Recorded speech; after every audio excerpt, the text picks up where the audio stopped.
Hey everybody, this is Bruce. Another plein air adventure today. It's about 20 to 8 in the morning. Going to be painting a barn here on this 9 by 12 quarter-inch panel that abandoned painting. I'm just going to paint over it, and I want to thank you for joining me today. And if you're not a subscriber, I invite you to subscribe. So let's get started. Bye. Okay, today's palette's going to be from left to right. Raw umber, titanium white, plus a little zinc white, ultramarine blue, cobalt blue, lemon yellow, cad yellow medium, cad red medium, and rose madder. And I think I'm going to be using the liquid impasto gel today if I add some medium, but right now I'm working with turpentine. So here's the scene I'll be painting today. Right there. And it's a little bit, it's going to be nice today, but right now it's a little milky in the sky. Some soft light. So this is what we're working with today in Maine. It's Saturday, beautiful day.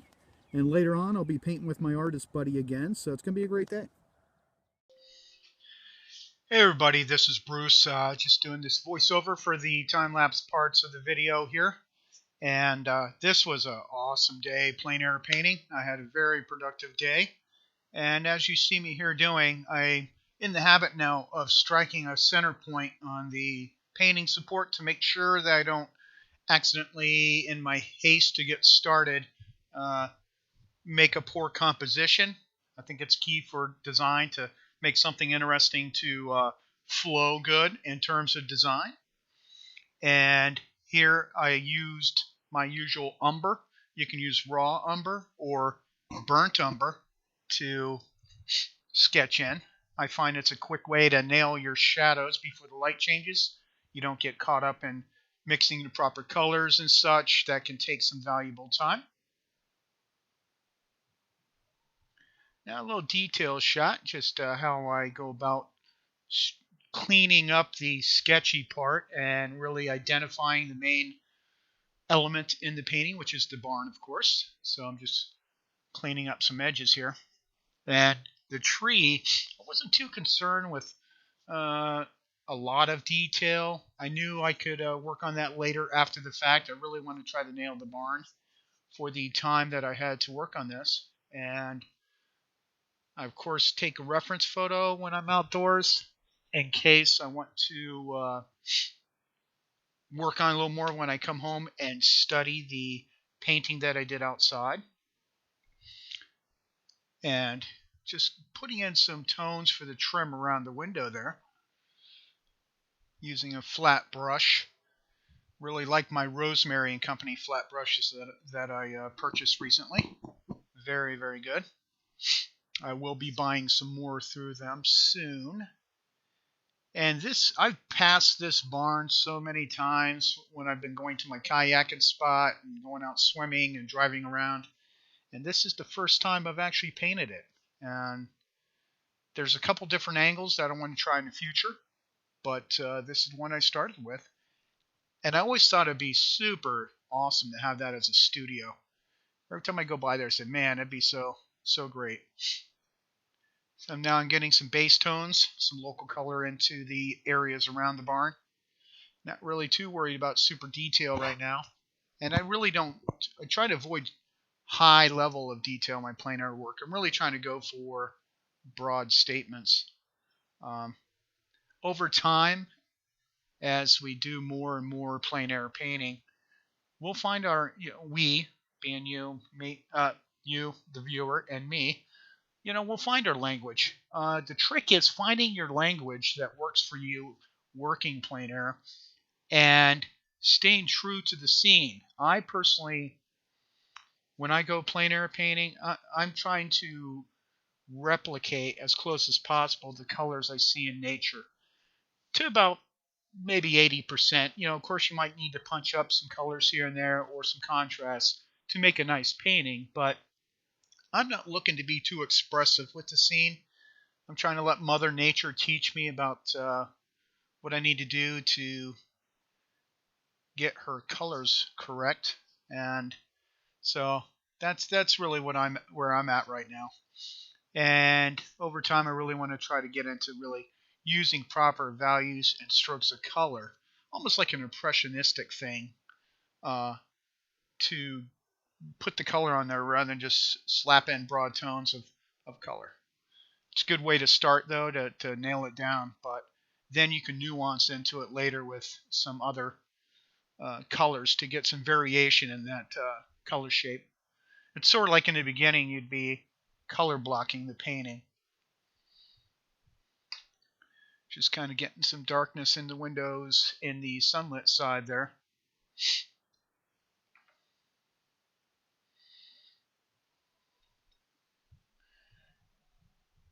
Still using a flat brush.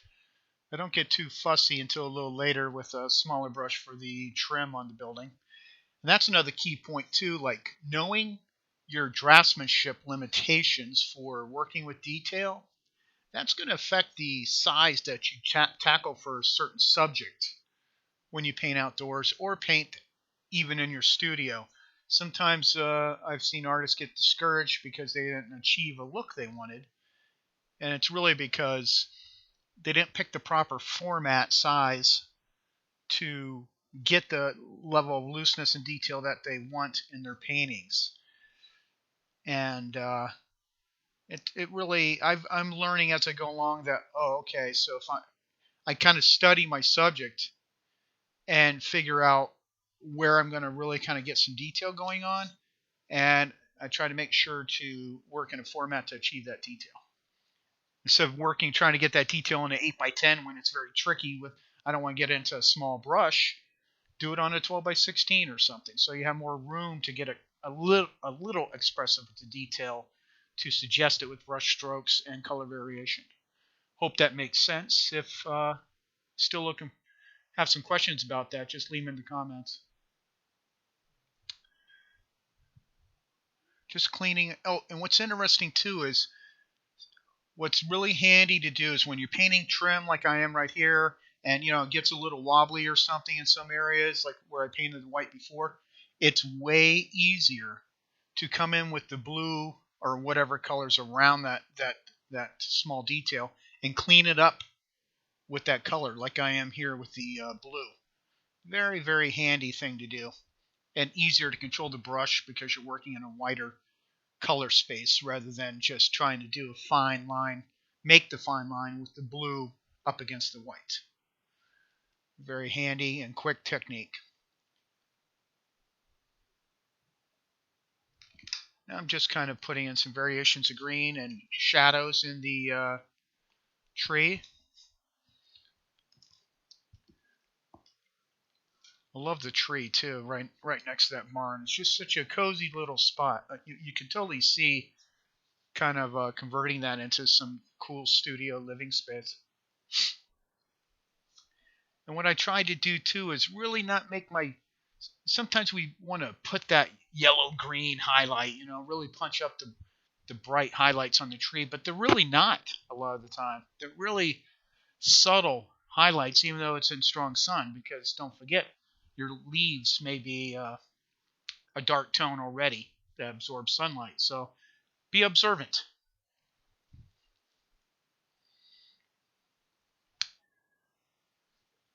Cutting in sky holes around the leaf shapes a little bit, trying to make some interesting, not necessarily following what I'm looking at, obviously, but taking the essence of the tree and being careful to put one or two strokes and then pick up more paints, wiping off any potential green that I may have gotten on the brush with a paper towel, not cleaning in the turps. I don't want it too watered down, so to speak. I want to keep that paint kind of thick, and then just cut in where I want. And maybe you want a couple dashes here and there to intermix with the green a tad to have one or two soft edges, but be careful. So I'll come back to you in just a moment. So here's what I got going on. Try to get that all in frame. I'm at 1 hour right now, and light changes pretty fast. I'm trying to capture sections of color like in the trees. Still working on my trees, but hey, what are you going to do? I like the building so far. I'll start working on details in the window right in there, on the side, in the light, and pan out.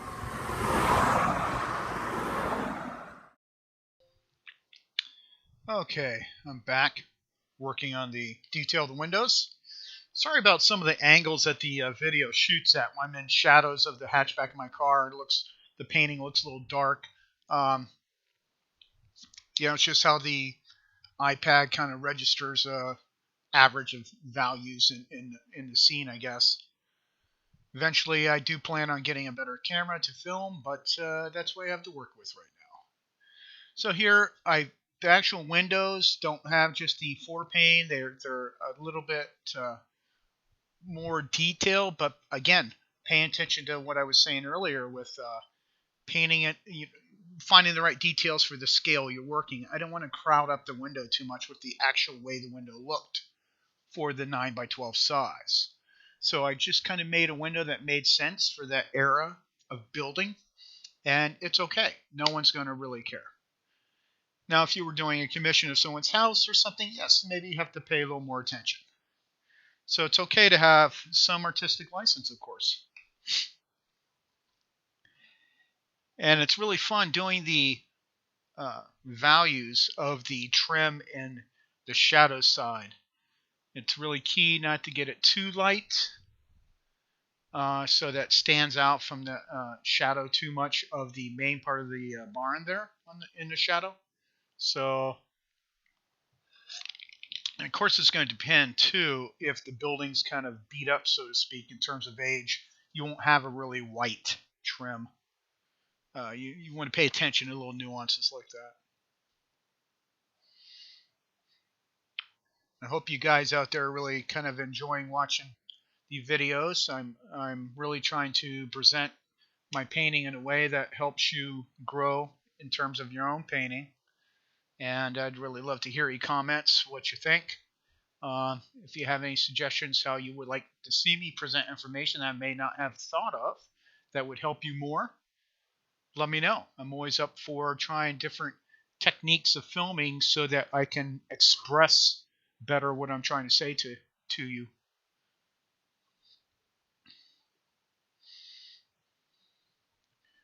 And of course, some videos I do are going to be more just time-lapse sort of things. I try to mix it up a bit.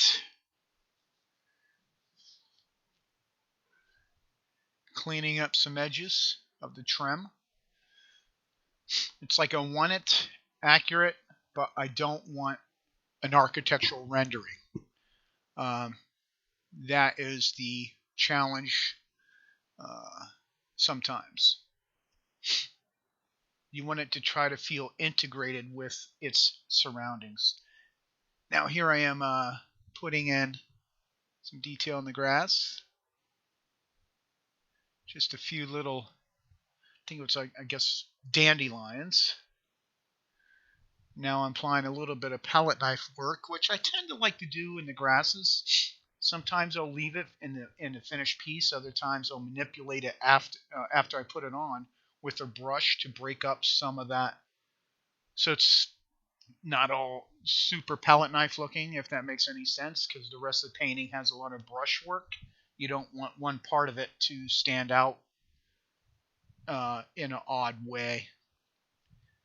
And this just really adds some nice textures.